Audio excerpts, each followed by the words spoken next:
Hi guys! Panibagong linggo, panibagong weekly vlog na naman. Tara at samahan niyo akong ibahagi sa inyo ang mga naganap sa akin ngayong linggo. September na at simula na naman ang tag-ulan. Dinig na dinig niyo yung lakas ng ulan dito sa aking dirty kitchen. Nagluluto ako ngayon ng yang chow fried rice para sa aking brunch. Bali, half cup of brown rice lang ito. Tapos nilagyan ko ng mixed veggies at ng spam. After ko magluto ng fried rice ay gumawa naman ako ng coffee. Tapos habang nagluluto ako kanina ay nag-steam na ako dito ng 2 pork dumplings at 2 Japanese siomai. Siyempre gamit ko pa din yung cute na egg steamer ko dito. And then nag-prepare na din ako dito ng chili garlic sauce na may calamansi and soy sauce.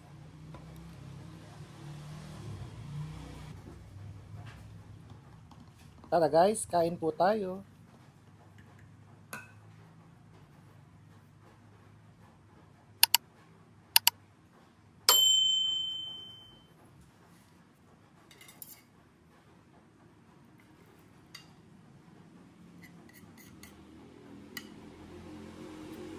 Mahilig din ba kayo sa fried rice at mga dumplings?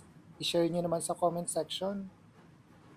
Grabe yung lakas ng ulan, dinig na dinig pa rin dito hanggang sa loob ng bahay. Nung bandang hapon naman ay nag-treadmill na ako. Natutuwa ako kasi kasama na ng daily routine ko yung pagta-treadmill ko. Nakaka 45 minutes ako everyday and umaabot ng 5 kilometers yung natatakbo ko. After ko mag-treadmill ay nagpahinga lang ako saglit. Maliligo na ako after ko magpahinga. Kikitain ko kasi ngayon si Tina at Tin sa Malolos. Ngayon kasi yung schedule namin ng monthly bonding namin. At dumadaan naman tayo dito sa paborito kong part sa Paumbong, Bulacan. Nakakalungkot lang dahil may road widening project na nakaambang dito at mukhang matatanggal o maapektuhan yung mga puno na nakatanim. Nandito na ako ngayon sa provincial capital of Bulacan. Dito ko sinundo si Tina kasi dito siya nagwo-work. Tapos pupunta lang kami today sa bahay ni Tin dahil doon kami ngayon magbabanding. And ito na naman guys. Akala kasi nila nagte-take lang ako ng picture. Pero di nila alam ay naka-video na to. Kaya naman tawang-tawa kaming tatlo dito. Sobrang saya lang namin pag magkakasama kaming tatlo. Wala kaming ibang ginagawa kundi magtawanan lang. Pero ang kaibahan sa amin ay yung mga sarili namin yung pinagtatawanan namin. Hindi namin pinagtatawanan o pinagkukwentuhan yung ibang tao. Pagkatapos namin magkulitan ay nagpa-deliver lang kami ng dinner namin sa Foodpanda. Hanggang 10 PM kasi yung work ni Tin kaya hindi siya nakapag-prepare ng dinner namin. After namin mag-dinner ay nagkaayaan kami mag-coffee. And dito namin naisip mag-coffee sa Cafe Rese sa Longos, Malolos, Bulacan. Late night kasi nagko-close yung coffee shop nito kaya dito namin naisip pumunta. And tingnan nyo guys, kami lang yung customer dito ngayon sa coffee shop na to. Maganda yung coffee shop na to kasi meron silang alfresco dining at meron din air-conditioned area. Tapos ang dami pang halaman dito sa alfresco area nila.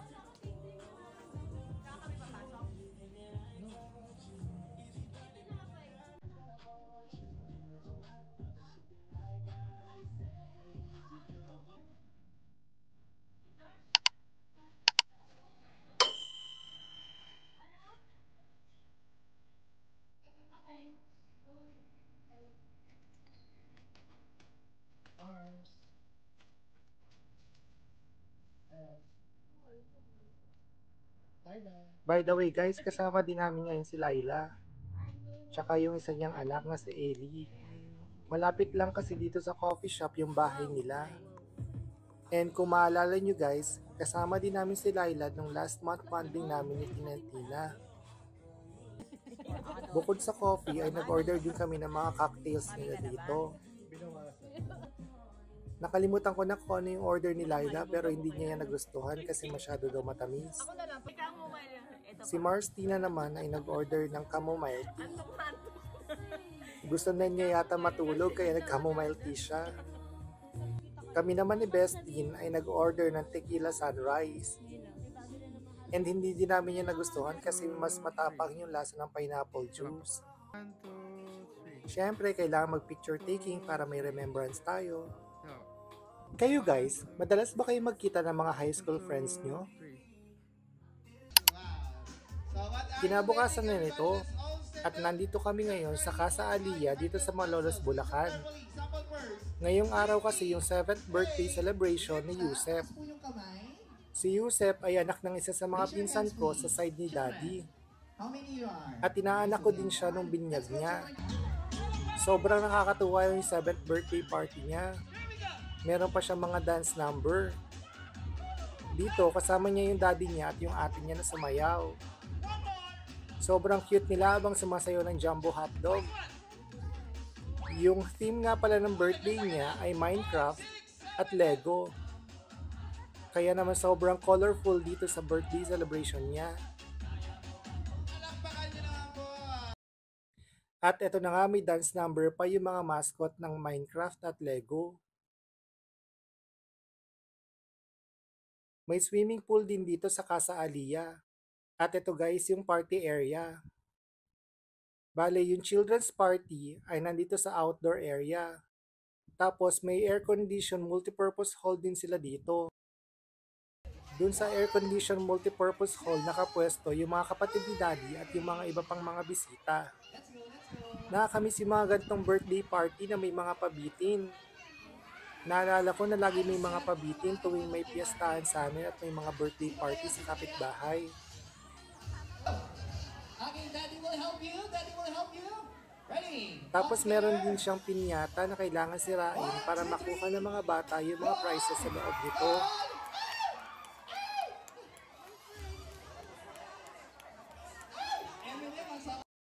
Meron din bubble show at mga magic show dito sa birthday party ni Yusef.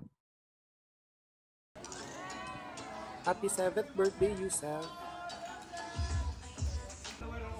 And gaya ng sinabi ko kanina, nandito sa multipurpose hall yung mga kapatid ni Daddy at iba pang mga bisita.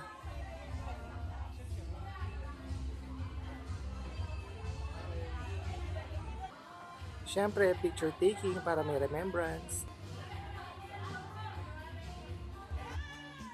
After ng children's party, ay yung mga oldies naman ang magpa-party. Kung kanina ay mga party games, magic show, and bubble show, ngayon naman ay may live acoustic singer at sumasayaw yung mga tita ko. Siyempre, di pwedeng kalimutan yung classic LA walk nila.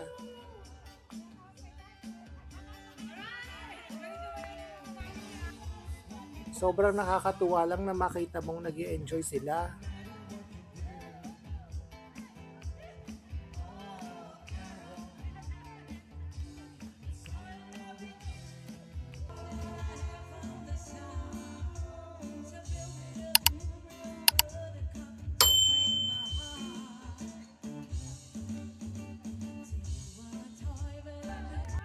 And eto na si Yusef tsaka yung nanay niya. Sinika yung pinsan ko and niloloko namin siya na birthday celebration niya ngayong gabi. Kasi puro mga kapatid na lang ni Daddy at mga magpipinsan ang naiwan dito sa party. Pero nung February pa talaga yung birthday niya. At tuloy-tuloy pa rin sa pagkanta at pagsayaw yung mga kapatid ni Daddy. Papahuli ba naman sa song number yung daddy ko? Siyempre hindi.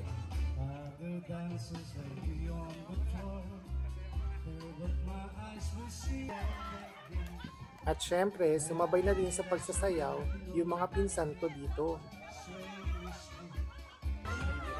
At dito naman sa table naming magpipinsan, ay nagpipilitan na rin sumayaw.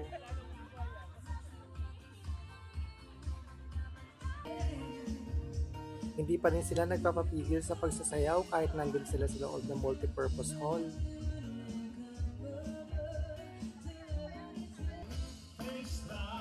At ito pa yung isa sa mga pinsan ko. Inaaya niyang isayaw yung isa sa mga kapatid ni Daddy.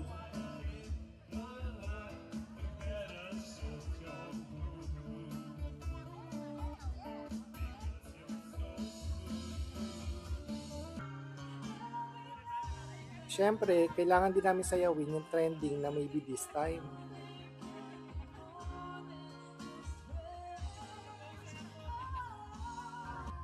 Isa pa ulit dahil nabitin kami.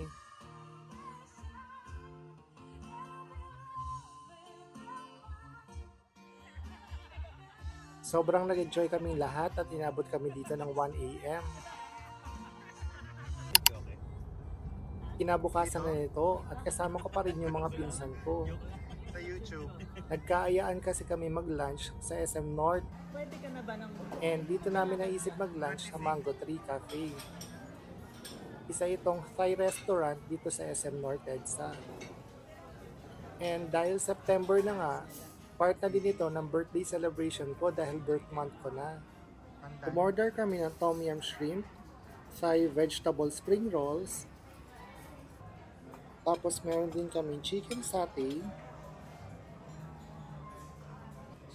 and then shrimp paste rice. ilagay mo na sa mga ano na. Nag-order din kami ng Thai spare ribs at ng pad Thai with shrimp. Siyempre, picture taking for remembrance. Ito yung first birthday celebration ko for this month of September. Pag-uwi namin dito sa Malolos, ay may mga nagtitinda na ng mga Christmas lantern dito sa MacArthur Highway. Grabe, bare months na at magpapasko na talaga.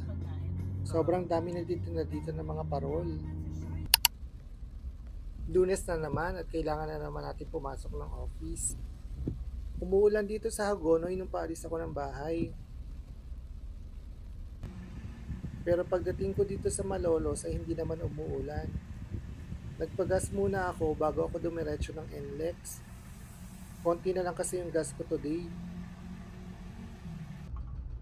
Guys, ito nga pala yung iconic na arko dito sa Malolos, Bulacan. Under construction siya ngayon kasi may nakabangga sa kanyang truck dati. Pagdating ko dito sa Manila ay hindi naman umuulan, pero makulimlim yung panahon dito. And nakakatuwa din kasi walang traffic dito sa EDSA.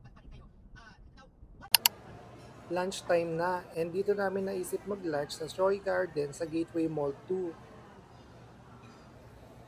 Kasama ko today magla-lunch yung buong team ko.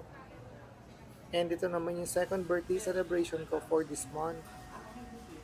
Bagong bukas lang tong Joy Garden dito sa Gateway Mall 2. Nag-order lang kami dito ng Yang Chow fried rice.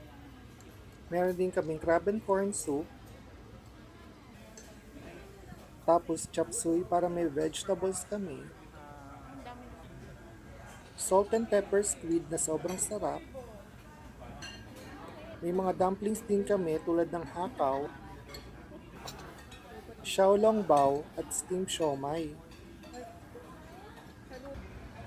Ito naman yung buong team ko, nakasama ko mag-lunch. I think 17 kami pumasok today. Nag-order din kami ng beef broccoli. Meron ding sweet and sour pork, fish tausi, at lemon chicken. 2, 3, smile. At syempre, picture taking muna para may remembrance tayo. 1, 2, 3. After namin mag-lunch, ay nag-aya naman yung senior manager ko dito sa Mary Grace Cafe. Dito lang din sa Gateway Mall 2 yung Mary Grace Cafe. Nag-order lang ako dito ng cappuccino. Tapos, nag-order naman yung senior manager ko ng 2 cake. Nalimutan ko na yung cake na yon, pero ito yung cake na gusto ko, yung cheesecake ng Mary Grace. 2 yung cake kasi birthday din ng isa pang senior manager namin, si Glenn. Bali, ito na yung 3rd birthday celebration ko for this month and 2nd celebration for today.